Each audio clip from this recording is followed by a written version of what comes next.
Next up, we got Amy, who says, "Show me your best landing page for a speaker." The first is a post from me, and the second was a comment by Sharia. I hope I'm saying your name right, dude.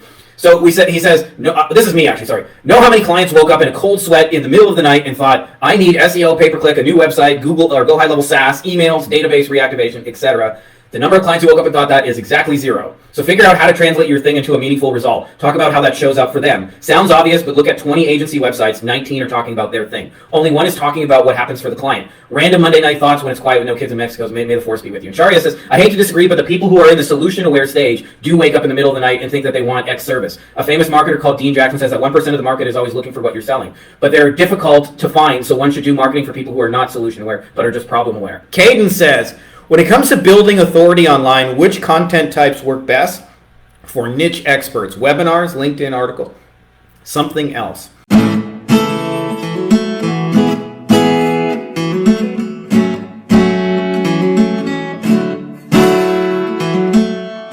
What's up, everybody? We are in. The magic is happening. Been an interesting and productive week. I don't know if you guys are feeling the same, but we just launched a second book, Passive Automated Recurring Income, and hit number 1 in 3 different categories on Amazon, which is hell of exciting. I want to give a big thank you to you guys because that is not possible without me or me alone. That's you guys spreading the word, and I really appreciate that, and that's super cool. It's an awesome book, by the way. Eric Bakey and I spent many months working on how do we take big complex ideas and make them easy to understand in a really simple picture so that you guys can do big stuff and understand some kind of deep level concepts so you can create income that operates without you. That is almost like a machine that runs in the background, continuously generating income. So for those of you guys who haven't checked out the book already, it's called Passive Automated Recurring Income. It is on Amazon as well. Obligatory shout out to the Wolfpack, which I believe is becoming slowly but surely the best agency mastermind of all time. Especially some of the tools and stuff we're building are really next level. Nobody in the agency world has some of the things we're building. One of my next challenges to build is we're building a giant library of SOPs so that when you get to the point of hiring people, or for those of you guys who are already there, you'll be able to generate instructions for that person to do their job in about 10 seconds flat. You just go, hey, I'm trying to have them optimize the GBP, and it pulls out and rocks it. Inderpreet, what's up, my dude? He says live. He made it. So anyways, enough of that rambling. You guys can check that out, by the way, at beyondagencyprofits.com. There's a link for the Wolfpack. It is exciting times, man. Let's just say that. Anyways, let's get into the good stuff. Your questions. Ladies and gentlemen, boys and girls, children of all ages, Frankie Fihn proudly brings to you our weekly Q&A. All right. So who's up first? We got Oral. This wasn't so much a question. I just thought it was an insight that could benefit a lot of you. So he had a comment that said, my customers think I work for them. In reality, it's the other way around. They work for me. A little ramble on a sunny Sunday morning. So for a lot of you guys, when you are in the first probably 3 years of running your agency, there is a belief that most people have. It is a middle class belief, and it is the idea that clients hire you. And therefore, just like a hiring manager at a job, they hold all the cards. They get to decide when you get paid. And it's almost like having a boss in another form. And what happens is, as you evolve and do this over time, is that ultimately you come to realize that your shit does not work equally with all clients. This was probably where I was at in probably year 5, year 6 of my agency. I want to say 2012 or so. And I started to realize that some clients were just better fits than other clients. And so what happened is you eventually start to notice there's patterns in it. And you realize, for example, one of the things you notice is clients who already have a sales team or a salesperson and a trained front desk person or whatever who knows how to answer the phone tend to do better than ones who just answer the phone themselves. The ones who answer it themselves are winging it. They don't call people back. There's no systematic way of doing it. The one who has a trained person, they often have a CRM. They put everybody's name in there. They call people back quickly. They follow up with people. They know how to answer questions. They know how to invite people to the next step.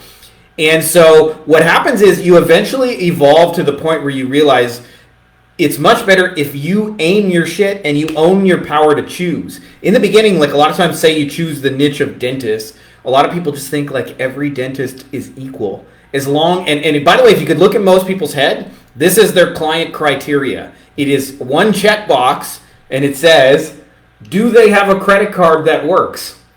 As long as that boxes get checked, that client criteria is met. But what ends up happening is if you do it long enough, when you choose the wrong clients, you end up with people who ultimately just end up mad and pissed off and blame you that it didn't work. And I want a refund and shit like that. That like is not the fun part of business. And so what happens is when you own your ability to choose, you start to choose the clients and not the other way around. And then you notice that even though you're the one selling their thing, they're actually the ones fulfilling on it, right? So if I'm like getting work for a dentist or a lawyer or a plastic surgeon or an e-commerce store, I guess I'm selling their thing, they're the ones who have to actually fulfill on it. Like the dentist has to actually work on teeth, and the lawyer has to shuffle paperwork and get called an asshole, and the plastic surgeon has to actually do surgery and put somebody under a lamp. And you start to realize that's the real work, not creating a little Google ad or a web page or a Facebook. And you start to realize that you're choosing the people and they're doing the fulfilling, that ultimately like they in a way work for you, not the other way around.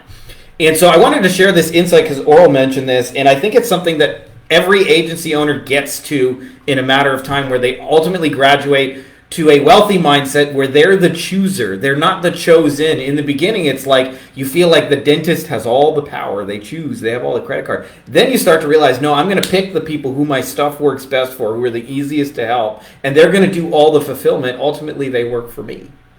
So the thing I wish I knew, and the point of this rant, is you can be the chooser on day one. You do not have to wait till you're 5 years in this, 6 years in this. You can start choosing awesome clients.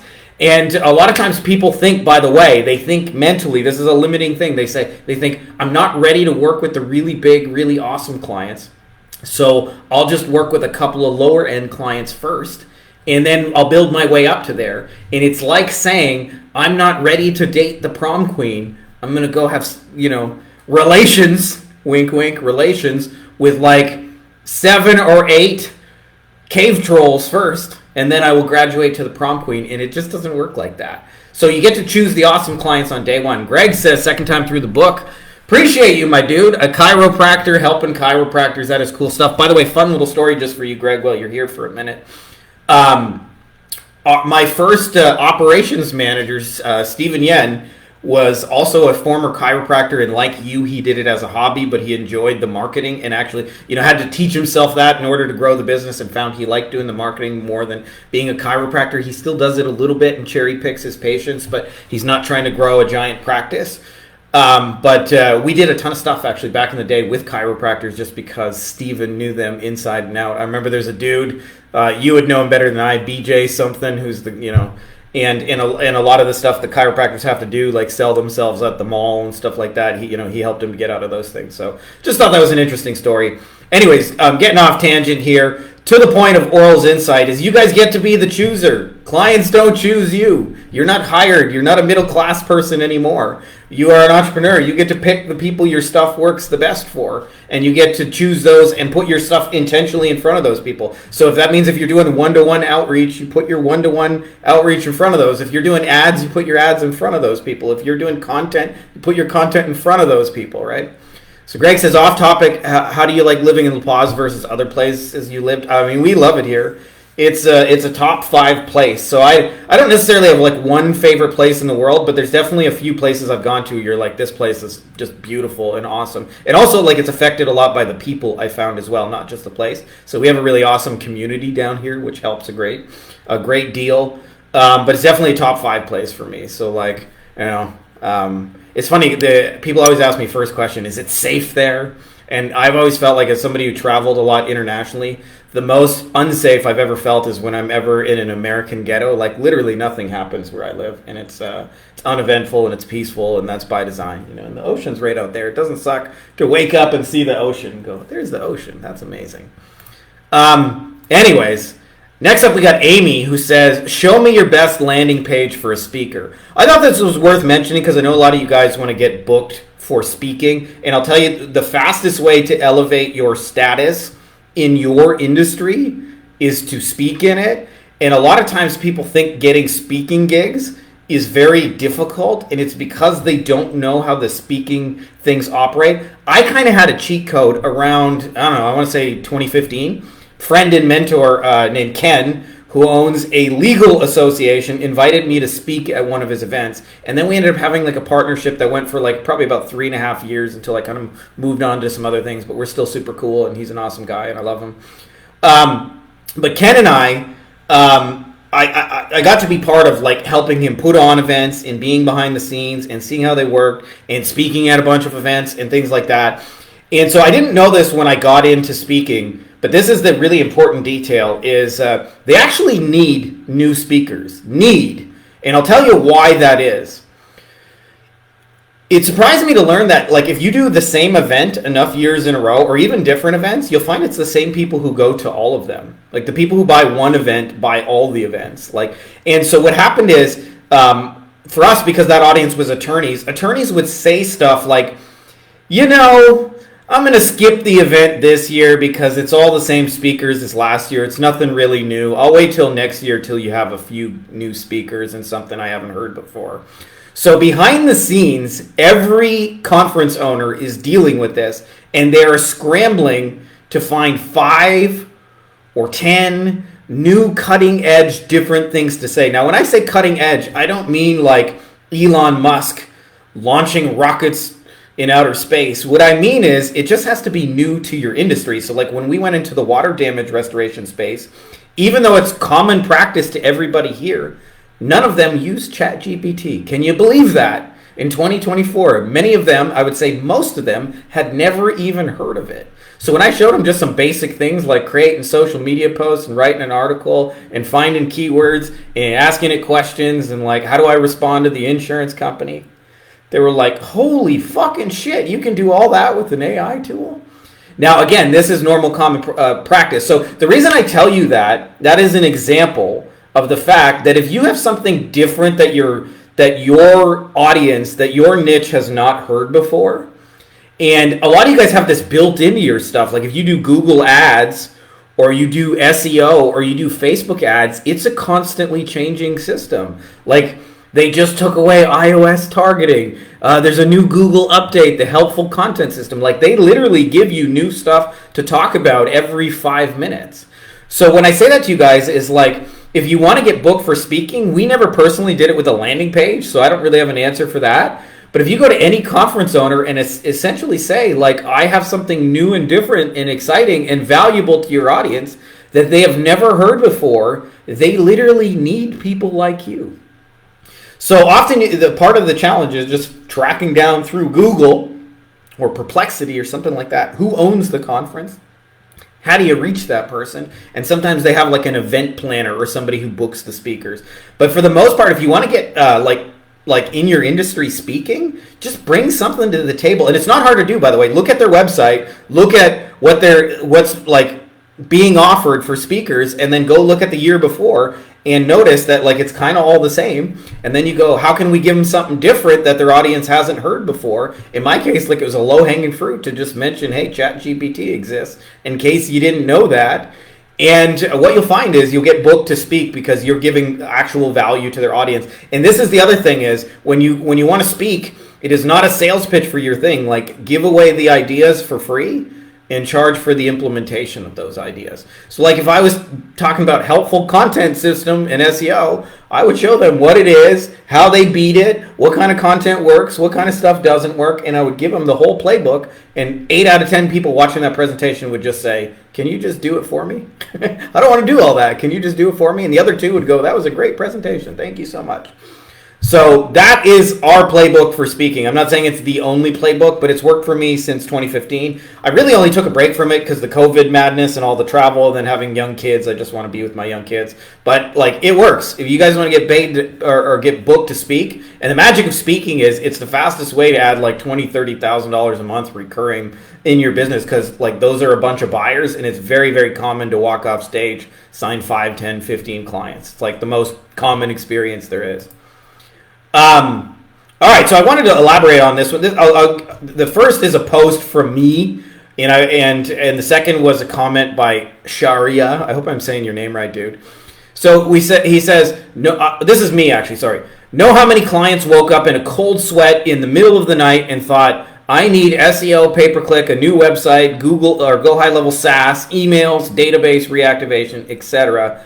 The number of clients who woke up and thought that is exactly 0. So figure out how to translate your thing into a meaningful result. Talk about how that shows up for them. Sounds obvious, but look at 20 agency websites, 19 are talking about their thing.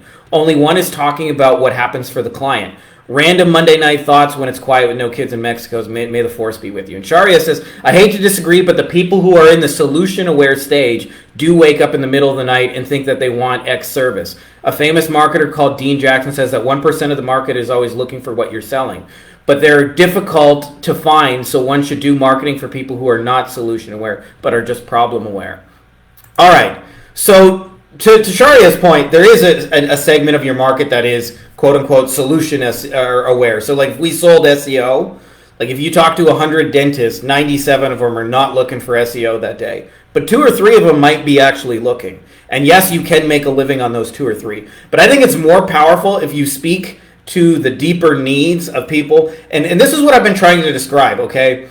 So I hope I can make this clear, is what you guys do for people, regardless of what your service or software actually is, but what you guys actually do for people is what I call a plane ride or a bridge. It's something that takes people from A to B.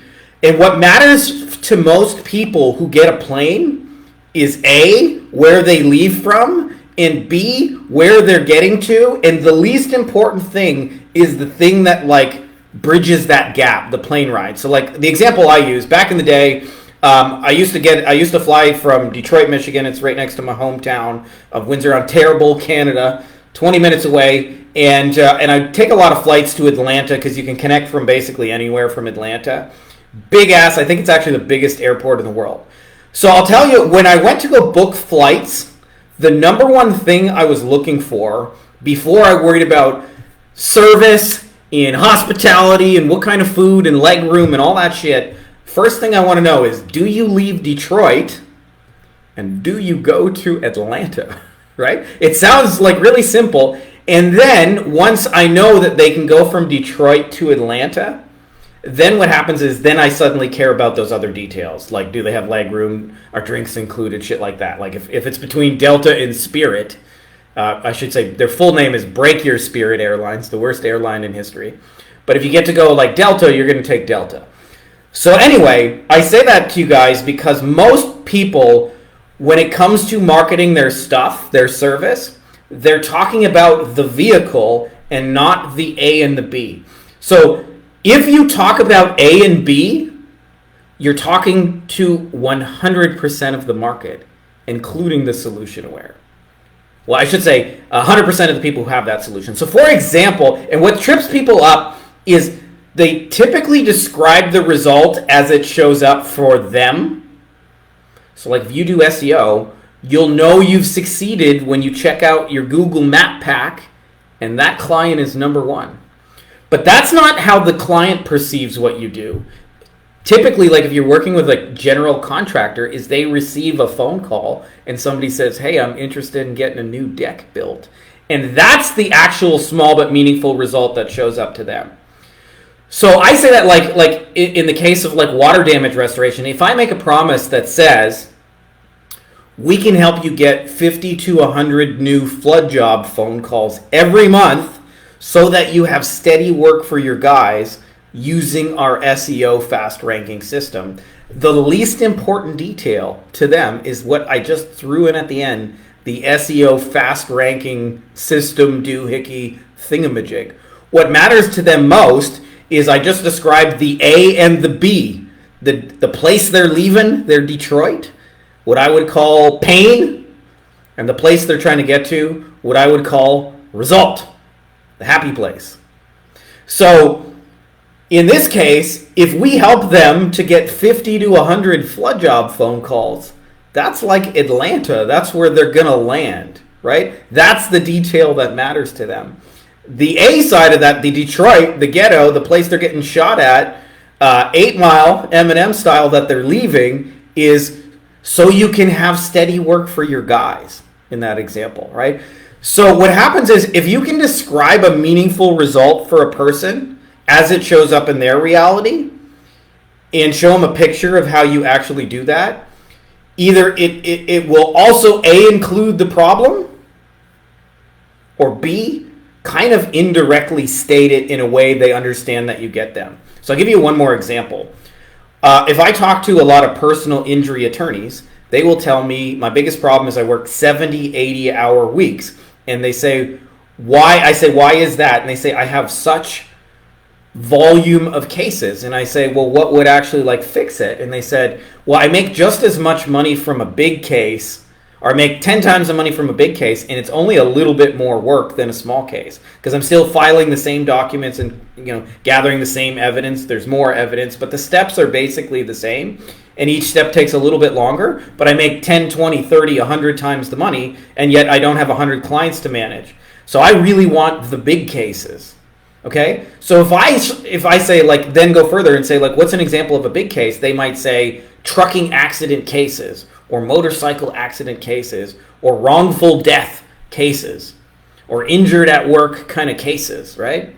So if I say, okay, let's focus on these trucking accident cases, because I know people are looking for those kind of keywords on the Google.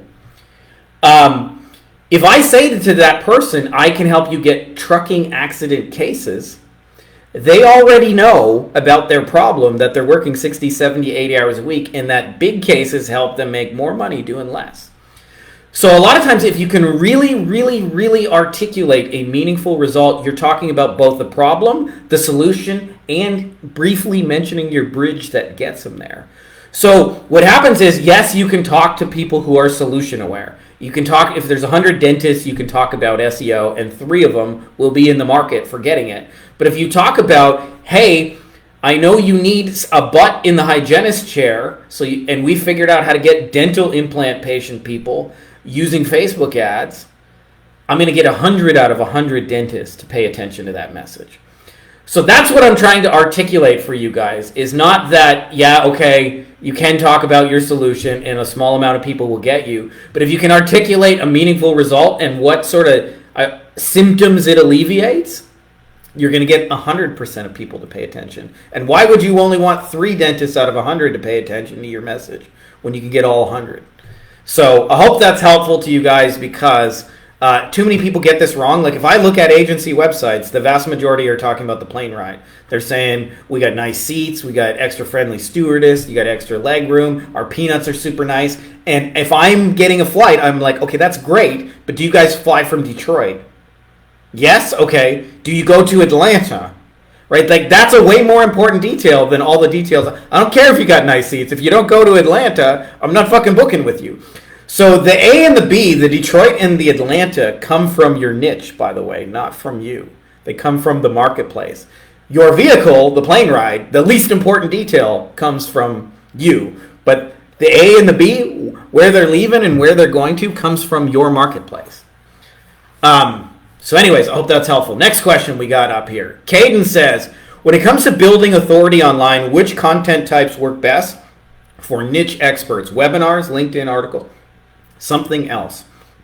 So the thing that works best that we found to build authority, and I actually just did a video, recorded it last week. It'll be published on our YouTube channel next few weeks. But it's about what I call the ultimate authority funnel. So there's different levels of the game, just so you guys know. So if you guys want what I would call the lowest paying clients, position yourself as what I call Jerry Generalist. Jerry Generalist is basically, we do a little bit of everything. As long as you got a credit card in any niche, will help you. And Jerry usually on his website says stuff like, we do social media, we do email, we do blog posts, we do web design, SEO, pay-per-click, you name it, come one, come all, dear business owner, we do it. And that's usually the least paid person on the spectrum. Second person, who usually, by the way, makes 4 times as much money for the exact same thing, is what I call Stephen Specialist. And this is when you specialize in a particular niche, a particular problem, a particular solution. And what happens is it's just more believed when you are qualified on that. So I used to find, for example, when I sold websites in the beginning, I was a generalist. So I struggled to get people to pay me $500 or $1,000 for a basic WordPress website. And I remember when I got into the plastic surgery niche, a designer who also made WordPress websites, who ended up becoming my biggest white label partner, but he sold those same websites for $5 or $10 grand, right? Like literally the exact same shit. And I struggled to get people to pay me $1,000, and they didn't bat an eye paying him $5,000 to $10,000. What was the difference? He's a specialist. He only makes plastic surgery websites. A plastic surgeon is far more inclined to believe he knows how to sell plastic surgery and get patients because he only does this one thing. Okay, next thing is and this will lead into the answer to your question, okay? Which is I call Cedric Celebrity Authority. And by the way, Cedric Celebrity Authority usually makes 4 times as much as Stephen Specialist. So if Stephen sells a website for $5 grand, it's not uncommon for Cedric Celebrity Authority to get $25,000 to $100 grand for the exact same website because they are considered the best in their industry. So how does one get perceived as the best? Because we're talking about perception, not reality, by the way. And the answer is the difference between Stephen Specialist and Cedric Celebrity Authority is simply that he has media that comes in front of his name. So my favorite example of this, when I really first figured this shit out, I remember it was Expert Secrets by Russell Brunson that made it click. But I was watching one of those stupid late night TV shows. I don't know. I think like Jay Leno and David Letterman. But like, I don't know, whoever those kind of people are now. I'm old. But anyway, I remember they said, coming up after the break, the star of the hit new movie, Frankie Fihn. Woo! And then they took a break, and when they came back, they said, coming up, star of the hit new movie, Frankie Fihn. And the crowd went, woo! And then the host went, Frankie, so excited to have you. Well, I don't remember who the movie star was, by the way, which is why I'm kind of like pretending I'm that in that scenario. But I remember like thinking that person's status, perceived status, has been raised to level 100, and they have not said a fucking word.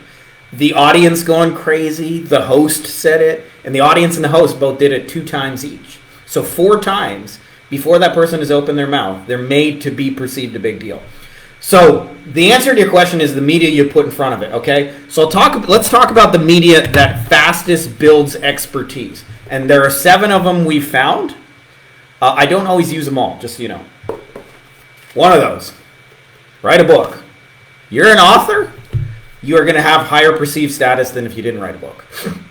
It's just how it is. Second one, speaking on stage. We mentioned, like if you're seen on stage, especially if you can get video of that.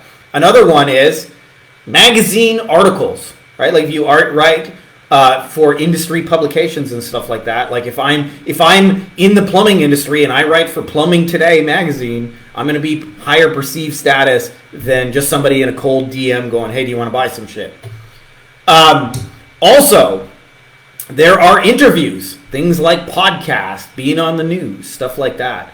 Being on TV is another one. I think I'm forgetting one here, but one of those is being endorsed by other people in the industry with credibility, right? Like if that person has spent a long time building credibility. Like for example, the ultimate example of this, I want you to imagine you're trying to raise money for your business, and Warren Buffett goes on TV and says, you need to invest in this person's business. I am, and you should too. You're going to have a hard time like beating money off with a stick because it's going to come at you like in crazy amounts, right? That's the power of endorsement. A lot of times people don't realize that endorsements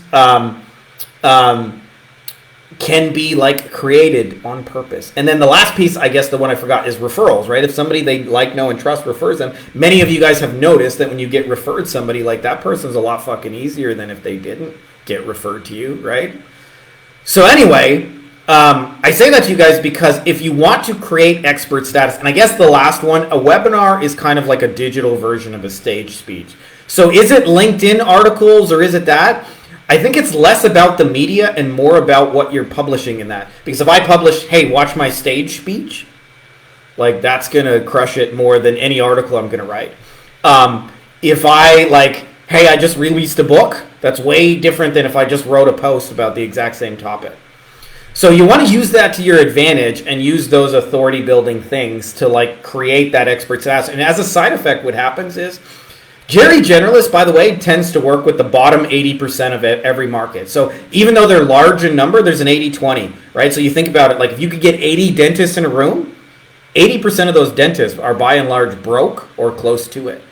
That means like only 20% of the dentists actually spend all the money. And it's the same thing in your niche. So what happens is the Steven specialist is getting like the 15 to 20 who do have money. And the Cedric Celebrity Authority is getting the top 1, 2, 3 guys who spend the most amount of money in that industry and are looking for the absolute best. In fact, I've been in like masterminds with a lot of the top people, and this is the question they routinely ask. Who is the best person for blank? Who's the best person for creating lawyer commercials? Who's the best person for Google Ads? Who's the best person for making a website? We're trying to edit some testimonial videos. Who's the best video editor you know? Money is no object. They just want the best at that level. And it's hard to get that name, you get your name recommended if you have a generalist or even just a specialist funnel. So look out for that video, guys, because it's coming out in the next little bit, and I lay out how you guys can do that on purpose in your industry. It's a lot easier than most people think. A lot of people think, oh, I can't speak on stage. I can't write for the industry magazine. I can't publish a book. And I'm here to tell you, like, yes, you absolutely can and should. Anyway, and we have some tools, by the way, just a little shout out to the Wolfpack. For those of you guys who like want to create webinars and magazine articles, we have some tools for finding all the magazine articles in your industry. AI has made that a cinch where we can click a few buttons and find out, like, these are the people who publish magazines in your industry. And then we can, like, create magazine quality articles in about, not 100% of the way there, but we can get you 95% of the way there in like 10 seconds using AI and our frameworks that we know just have like been proven again and again and again. And we fed it lots of examples of, you know, those frameworks, and then you just like edit it into your voice, and you can have a magazine article like 10 minutes from now. Like, that's the power, my people. That's the age we live in. So anyways, I hope that's helpful for you guys who want to be experts and be paid top dollar in your industry. Dollar, bling, bling. As the top person, and not like I was in the beginning, a generalist struggling to sell a $500 website when the person next to me was, selling a $50,000 website for the same exact shit. Greg says, looking forward to seeing the video. Yeah, if I notice when it goes live, I'll send a link to you. Sometimes I don't always see my own videos because we got a lot of them. Maxwell says, for those of you guys offering Google Ads services, do you typically set up separate ad campaigns for each service? Or is it better to keep them bundled? I'm assuming you mean like selling your client services or selling your own services. I'll tell you as a general rule, I've done a lot of split testing on a lot of things over the years. And one thing I have universally found to be true in every split test we've ever run is that selling one thing, one at a time, does better than selling 2 things, 3 things, 4 things, 5 things. So like if a restaurant, for example, say they make pastas and they also make like grilled meats. You got, steak and chicken and stuff like that. And they also make flatbread pizzas. And they also got cool desserts. Well, if they try and sell all 4 of those things at once, they're probably going to sell none of them. But if they say, hey, come on in, we got a chicken carbonara pizza that Chef Claudio just whipped up, and it's going to be the most amazing thing you've ever tried. It's totally different. It's a part of our new fusion menu. You can try it now for $14.99, includes dessert and a drink. They're going to have a better time selling that thing one at a time. So can they sell all 4 things? Yes, just one at a time. And so every time I've ever run a test, we found that 1 thing will outperform 2, 2 things will outperform 3, 3 things will outperform 4. Basically, the more options you give people, the less they actually decide. There is one exception to this, a caveat, and it's when you sell one thing 3 ways. And so you see a lot of software do this, where they have like the starter package or the free trial and then the enterprise level. I call that the gold, silver, bronze, where you're selling the same thing, but you're saying we have packages for people just starting out, we got a middle package, and we got a high-end package. They're all the same thing, but on the highest end package you get more and better and faster, and on the lowest end package you get less and so forth. But you're really selling the one thing three ways. So like car washes sell this way. Do you want the regular clean? Do you want the Mega Plus clean? Or do you want the Super Duper Ultra wax it up and whatever clean, right? And it doesn't compete with each other because you're getting your car washed. The outcome is the same. Like the basic idea is the same. What confuses people if they come to your thing and it says we do websites, pay-per-click, SEO, email, blah, blah, blah, then it's up to the client to figure out what they're supposed to buy. But if you sell one thing at a time, even if you do four things, you're going to sell more stuff. Greg says, agreed, my lead is in reviews. Reviewstein.com/get, then get a quick win, upsell from there. Exactly. And that's a great way of doing that is if you have 10 things, think about just using one of them as a foot in the door offer and shrinking the size of the ask and focus on just creating a little tiny client quick win that leads into them wanting to do more. You're going to find that is generally just a smart approach to it. So going back to the original question, like if you got Google ads and you're trying to sell a service, like one campaign is selling one thing. And the only time you can make exceptions is if you got a gold, silver, bronze scenario. Like we got the 5-page website, the 10-page website, the 25-page website. Let us know what you need. But I'm still selling a website to the same kind of person. So anyways, I hope that's helpful to you guys because if you skip the 20 years of split testing, because it cost us hundreds of thousands of dollars to find out it's easier just to sell one thing at a time. So just sell one thing at a time, even if you got 40 of them. Rory says, last question we got, unless you guys got any more you want to drop. He says, we recently made the shift to performance-based marketing. I'm curious for those already doing it, what's been your biggest challenge in making it work? Are clients resistant to the idea, or do they have high expectations for quick wins? Maybe it's figuring out how to price it profitably while covering deliverables and results. I'd love to hear how you've tackled any of these hurdles. Tell you something I wish I knew 10 years ago, because it would have made my life easier, that regardless of whether you do performance-based marketing or whether you do retainer-based stuff and people pay, so meaning whether people pay you up front or whether you generate a result and they pay you every time that result happens, the biggest variable in it is not what people think. So I'll tell you what the number one question I get asked about revenue share related things is always tracking. It's a tracking question. How do I track the leads? How do I make sure it's all working? And I'm here to tell you that is not the most important thing. In fact, it's not even actually that important, because what happens is you can have perfect tracking but a terrible partner and it don't mean shit. So a lot of you guys will laugh at this story, but it's true. So we got into performance-based stuff. Dan Crystal and I back in I want to say 2012, 2013. We got the idea about the rank and rent model. We got it years and years before other people. But we had the idea, instead of getting hired by a client and then trying to rank their website, why don't we just build a website? So we did a couple of roofing things. We did a painting thing. We built a website, and then we used our SEO power to get those moved up into Google, where they started generating phone calls. And then we got the idea that we would just rent the phone calls to people. And this was such a better idea to us because we didn't work for anybody. We didn't have to wait for our client. We owned the asset and we were renting to them. But little did I know, the most important detail, and this is the point of this story, is actually client selection, choosing the right people. And I'll give you guys some stories that illustrates this. But I remember we had a roofer. His name was Eddie. And we were using Twilio back in the day. Dan had some sophisticated setup. But we tracked every phone call that came through our site. It generated a recording. Our Twilio thing generated reports and numbers. And I remember Eddie said, I don't want to pay for any of your calls because I didn't get any real leads. And so we picked up the phone to say, is this true? And I remember we had a call and it went like this. Now, mind you, our ad, our website, the thing that's ranking and generating the phone calls, says 5-star roofing. It's positioned as a premium company. And then this person picks up the phone to call this premium roofing company. And here is the phone call that ensues. Eddie's wife answers the phone and sounds like she has already eaten a carton of cigarettes to start that day and goes, "Hello?" And the guy goes, "Yeah, is this 5-star roofing?" "Hello?" Yeah, you need roofing. One second. "Eddie, come answer the fucking phone!" And then I can hear Eddie and the wife go, "Bitch, you crazy. You always fucking talk shit about me. Why are you such a crazy bitch, man? You crazy bitch. You crazy motherfucker." Eddie, 7 minutes later, walks over to the phone, picks it up and goes, yeah, this is Eddie. The guy says, "Yeah, is this 5-star roofing? You need a roof." Yeah.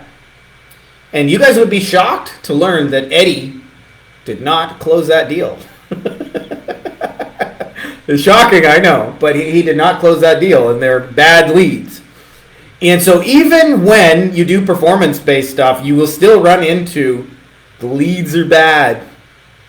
And the biggest thing that will make a difference is choosing the right partners. Let's talk for a second about who the right partners are. Is people who have already figured out a sales system of some kind. So we learned, Dan figured this out before I did, but if he worked with roofers, for example, where the person owned multiple trucks, those trucks had a logo on the side and they were branded, their people showed up in collared shirts with the logo on and they looked professional, they had a sales process, they had a script, they had a CRM, they could tell you what their numbers were. That worked better. Dan actually got one of these guys a couple of weeks later. I remember actually going, "Dan, these roofers are too crazy for me." I didn't realize the client selection variable. I was like, I need to get the fuck out of Dodge. And he had a guy who pulled up into their meeting. This guy owned, he had 40 different roofing crews that were across 3 states. And he said he pulled up to him in person. They were local to each other. And the guy pulled up in a McLaren F1. For those of you guys who don't know, that's $1 million production car. It used to be, at one time, the fastest production car in the world. And he says, he puts a Gucci bag on the table, reaches in, pulls out $10,000, slaps it on the table, and looks at Dan in the face and says, "I came here to spend money. What's it going to cost me to get you?" So I have performance-based partners right now, just so you guys know. And I think of one of them, this was a conversation we had a few months ago. I have 0 tracking in place. 0. None. We are completely on the honor system. They could fuck me so easily. And yet, they'll go, "Hey, Frankie, you may not know this, but we got a $15,000 check with your name on it for some stuff we sold last month." And they pay like clockwork. And why do they do it? Because they know their success depends on their partner's success and their long-term relationships. And they know their numbers. It's not, I don't need to know all the numbers and tracking. They have them. They track it. They have an affiliate manager. They have somebody who's paying stuff. So I can tell you guys, because this is really important, because a lot of times when people get into performance-based stuff, the question is, how do I track it so I can hold that person to it? And a better question is, how do I pick the right partners? People who already know how to sell. You're amplifying businesses that are already winning. Nobody will ever turn Eddie into a winner in game of business anyway. Eddie's always going to be a fucking drunk, crazy, alcoholic roofer. So your goal is not to have perfect tracking in an Eddie. It's to get the McLaren F1 guy who's already winning and help amplify what's winning. If you get that detail right, almost every other aspect of your performance-based marketing will fall in line. Your tracking will suddenly work. Your offers will work. Your ability to collaborate with them, what they're open to test and try will work. Their lack of resistance to trying shit because you have the right partner. And I would say only about 10% of people in your industry or less fit the description. So this is entirely all about client selection. In fact, we had a mastermind call with Tony Teagarden, who Tony is like an awesome dude. And Tony makes all his money, like tens of millions of dollars, through these partner-based revenue share deals. And he said, the first thing he said is the most important detail is client selection. I propose to you that's just as true if you do a retainer-based model, but a lot of times you don't notice it as much if you get paid up front. But the people who make the best partners have everything I described. They have sales teams, process, system, and all those things. So what happens is, unless you have that process dialed in where it doesn't need them, And in some industries, it is possible to just sell their thing without them. We're doing this for some members in the Wolfpack, where they do performance-based stuff, and they close it right on the fucking website and just send somebody, a person, into your business. So it can be done, but I want you guys to understand the most important detail is the partner. It's not what people ask about, which is the tracking. And if you get that detail right, the clients will already have the right expectation. So here's an example, okay? So whenever you run a performance-based deal, I like to, before I begin, run a test, because I want to find out if my shit's going to work, and I want to find out as quickly as possible, because the truth of it is sometimes your shit is not going to work. And you don't want to invest months and years of your life trying to make something work that's not going to work. So I get in and I run a test really quickly. Let's send a couple emails, see if we can sell something. And if it doesn't work, we get out. Anyway, let's come back to the importance of that, okay? Because when you go to like what I would call like a lot of people in every industry that have pie in the sky beliefs, $1 million dreams, but not $1 million budgets, as Jeff Miller would say. They think everything is like their Hail Mary. This is the thing that's going to save the business. This SEO thing is going to like totally save our business. As we're at the upper levels of business, they've been doing it 10 years, 15 years, 20 years. They know that there's a chance your shit is not going to work. So the more you're upfront about them, like, hey, let's just run a test. It may not work. I think this will happen, but I don't know for sure. They're like, okay, let's run a test. And what happens is the expectations are calibrated to reality because they know that to be true already. So I'm sharing that with you guys because a lot of the issues people have are really side effects of they just chose the wrong partners. They're trying to take losing businesses and make them winners with your performance-based things. And it's actually take the person who's already fucking winning, already doing $10 million without you, and turn their $10 million business into a $12.5 million business and take a cut of all that growth, and you'll have a much better experience with it. And this is just as true, by the way, with retainer clients. It just doesn't show up as quickly and as obviously. Like, it's not as obvious. So, like, for example, like, if you choose the wrong retainer clients, they say, all the leads are fucking bad. Give me a refund, you cocksucking motherfucker. Like, it shows up later, sometimes 3 to 6 months later. Like, it's just not working. We're just not getting enough results. Meanwhile, like, somebody messaged me the other day to say, I generated 400 phone calls for a med spa, and they said all the leads are bad. What do you think is a more likely scenario? Like, every single one of those 400 people is bad, or they are just shit at answering the phone, right? Like, it's obvious when you look at it. So the partner is everything in revenue share deals, but it's also true in retainer deals. But a lot of times, churn and burn agencies especially don't notice this. But what happens is when you choose the right partners, your shit works for them. Like, I'll give you an example of, like, right partner, wrong partner, side by side. This is a real conversation I had. So we had about 20 clients in my Facebook ad agency. I'm thinking like maybe 2016, somewhere around there. And we got to about 20 clients, and we're running Facebook ads. And one of the lawyers asked me if I could have a call with him. And it was just like, hey, it was a pre-scheduled kind of review call. And it was a lawyer in San Diego. His name was Ron. And Ron said to me, this is basically the call, like, all your leads are shit, you guys fucking suck, you cocksucking, money-stealing motherfuckers, all you marketers are the same, you shit, you suck, blah, blah, blah. That was the call. Yay me. Happy Monday. So I had another call with an attorney named Greg in Corpus Christi, Texas. Big attorney there. Awesome guy, by the way. And Greg, we're having the same thing. Now, I'm bracing myself for the ass-kicking to come because first guy, Ron, just told me how shit our stuff was. And I picked up the phone with Greg, and I said, Greg, like, how's it going on? Like, what are you seeing on your end? And he says, oh, great. We were just crunching our numbers, and you guys are the lowest cost per case we've ever had. You guys have spent something like $500 on Facebook ads. We already closed 3 cases this week, and it's not even Wednesday. I don't know what you guys are doing, but, like, you have my pre-approval to spend as much money as you need to spend. Like, as long as it's within our, like, specs and you can make it work, like, do whatever you need to do. But we're super happy with things. I don't know is there anything else you need from me? And hung up the phone, and I was like, it freaked me out. I was like, why were those things too opposite? Now, and I encourage, I suggest to you guys, these are true in every industry, including yours. What made Ron a bad client, and this is universally true, is he was a struggling single solo attorney in his case, but He was a crew of one. He had never really figured out the sales or the answering the phone or his offer or what to say to people, and he answered his own phone calls, so like half the time he was in court and didn't call people back. That was Ron. Universally, by the way, the people who make for the worst clients are single solos, generally speaking, across every industry. Greg, on the other hand, he had a whole team of 6 people, count them, 6, that were all trained on consultative selling. They had a CRM. He knew his numbers. They had a weekly meeting where they reviewed every single call they had that week. They looked at the numbers, how many cases they closed. They followed up with people as many as 6 times. They called email forms back within 3 minutes. It became really obvious why Greg was succeeding and Ron was not. So what happens is that was a retainer-based deal. But what ends up happening is Ron leaves, pissed off, demands a refund, spreads the bad word about me, and calls me a cocksucking motherfucker on the way out.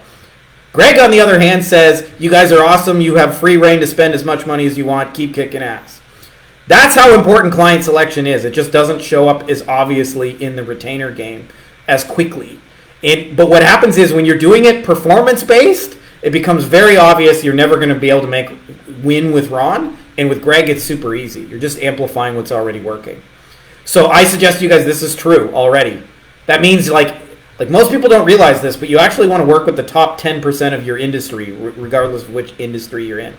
So Greg says, pick the right partner. So right, when I was running the water filtration, that was so true. 80-20 rule, the 20% never question a bill, gave me keys to their homes and businesses. Wise words, my Jedi. Yeah, funny little story about that, because he said they would just give you the keys to their house, like completely trusting. I remember proposing a revenue share deal to a friend of mine who is a single solo, but is he's doing well for people in that. And he's got a little email list of a couple thousand people, right? Like definitely not nothing, but small in the grand scheme. And I remember when it came to like email list, he was like, okay, I need to see what you're going to send. We have to have a meeting about it. We have to talk about it before I get you my login. I don't want to send you my login because if you get hacked or whatever. And it was fear. Not necessarily about me, just about like, I don't want anybody else. That's my baby. I don't want anybody else doing it with my baby. And they'll guard it, right? Like usually small solos are very guarded about owning 100% of a grape. That's my grape. I keep it all to myself. On the bigger levels, they would rather own 50% of a watermelon. They're like, okay, that guy can have a grape. I want 50% of a watermelon. So what you'll find is I've done revenue shares with people who have like email lists of like a couple 100,000 people. And they'll just go, all right, here's our login, blah, blah, blah. Let us know what you're going to send and when. And whatever you need from us, this is Tyler. He'll get you the logins. And that is a function of like behaviorally, the people at the other levels have had to collaborate with people. They've had to have trust. They've had to do those kind of things. And so that's just what's normal for them. So Paul says, wise words, my Jedi. Right back at you. I appreciate, by the way, I saw your nice comment on Matt Larson's book thing, on his post about my book. Appreciate you guys. That's all I got for questions. That's enough of this old man yelling at a cloud. That's all I got for you guys in this Monday. Check out the new book, Passive Automated Recurring Income. We've actually already had, there's been a few people in the group already. Muhammad acquired a 40,000 person Facebook community. Peter acquired a 700,000 person YouTube channel. Lewis just got like a 2,000 person Facebook group that he can sell his agency services. Back in the day, by the way, I built a Facebook community for injury attorneys, and it was a way to bring business in the door. I built a community. That community's since been discontinued, so don't go looking for it. But we did it primarily through Facebook ads, like paid ads, and I spent like tens of thousands of dollars making that a thing. And if I had known you can just acquire a group with a single message like Lewis does, where you get 2,000 people in a community, and it takes one message, and it's super easy. And in his case, they just gave him the keys for free. Here you go, Facebook community. So I laid that out in the new book. And it also, when you understand the principles in the new book, a lot of the stuff I do in growing an agency will make more sense. Why we pursue distribution first and not sales like everybody else, because it's a more valuable asset. And then also for those of you guys who are interested, check out the Wolfpack, man. Like for real, like I'm just so in love with the community we've built, because I think like it's amazing to me. I can open up my WhatsApp any moment of any day and people are helping each other and solving problems and helping people scale agencies. Never mind me and all the cool stuff that I'm bringing. I just love seeing people like solving each other's problems, you know. And here right now they're working on some kind of tool that's going to save them a whole bunch of time. There you go. Good stuff. Good stuff on a Monday morning. Well, that's all I got for you guys this week. I appreciate you guys. Much love. Happy Monday. May the force be with you. Hey guys, if you like this video, you may also like my best-selling book here, Beyond the Agency Box. It is all about scaling a digital marketing agency while eliminating meetings and phone calls. We actually sell our stuff phoneless. We don't have any client meetings, and we also hire our team entirely without meeting phone calls, which allows us to, you know, like actually kind of live a life. I've laid out the entire blueprint in everything you need to know, getting clients, onboarding, setting expectations, scaling, building a team, you name it. It has been a bestseller on Amazon now for over 5 straight years, but now you can get it even cheaper than you can get it on Amazon. So I can't tell you the exact price because it may change when this video is released, but there should be a link to it below, either in the description of the video or as well as a pinned comment. So if you're interested in that, check out that video and you can get a copy for super cheap.